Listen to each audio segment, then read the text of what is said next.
All right, welcome back to the Onebar and Lupagus show. I'm Onebar with Lupagus. The Vikings undrafted free agent salaries are out. And while you can't put too much into it, you can put a little into it. There's definitely some takeaways here at the guaranteed money that these players got. We're going to go over that before we do. Be sure to subscribe to the channel, like and comment, and watch the John Randall video we're going to drop at 7:30 p.m. It's going to be fantastic. Yes, we had a fantastic interview with him. So let's take a little peek. We got this from SI.com. Greatly appreciate that. But let's start up at the top. Let's start up at the top. Gabriel Murphy, not a surprise. No. But Jones, the receiver, I'm really surprised about that. I am too. The fact he's had 2 blown knees, ACLs in his career, to give this guy $235,000, a little bit on the shocking side.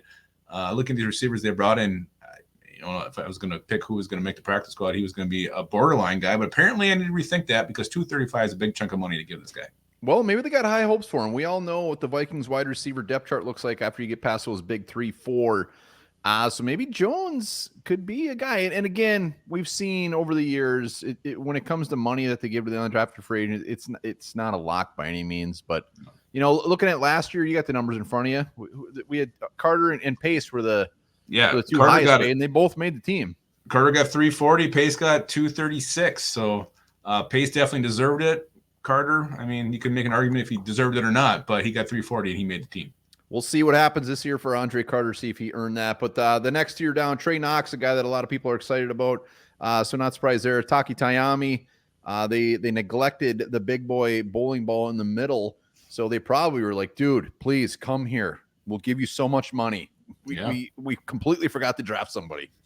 And I love that. I love Taki Tayami. When I looked into him after he was here for the top 30 visit, I think he's got something. So the fact that he's one of the higher paid ones makes me excited because I want him to make the team very, very much. Trey Knox, you mentioned it. Tight end depth is a question. Just brought in Bob Tonyan. So need all the bodies we can get there. So, those aren't overly surprising to me. No. And we're not going to go one by one here, but the next tier, Doug Nestor, again, Jeremy Flax, ginormous dude from Kentucky. Dallas Gant, a guy I love from Toledo. I actually would have thought Gant might be a little bit higher, to be honest. Well, I think the next guy, Dwight McLaughlin, only 30,000. I think we both thought he may be in that 100,000 range for guaranteed money. Dwight McLaughlin, why the dude didn't get drafted and why nobody wanted to offer him more money is a mystery. We will see. Maybe he's the first dude cut. Maybe he's a future Hall of Famer.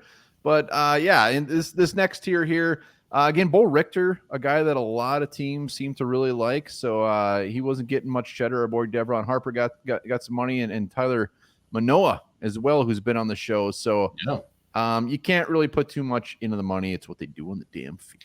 Yeah, but it makes you wonder. You got Devron Harper getting 15,000 and his teammate Ty James getting 5. Is that just because of what Harper can bring to special teams? Is that the difference? I don't know. It makes you wonder why so much more for Harper than James. Yeah, I would love to be in on some of these conversations. See how do undrafted free agents obviously the top guys like Gabriel Morpher probably like, hey, I'm getting this much from whatever, but do they barter with them? Or are they just so excited to get the chance? Or like, screw, I'll take $1. I don't give a shit. I just want to be there. And with OTAs going on, these guys are absolutely there. They're getting their chance. Well, how do we not talk about KJ Cloyd in his 2,000? Not bad. KJ Cloyd, we'll see what he brings to the table. He didn't get much run at Miami, and I can't remember where he was before Miami. Oh, it's going to bug me. Alabama. It was a big school.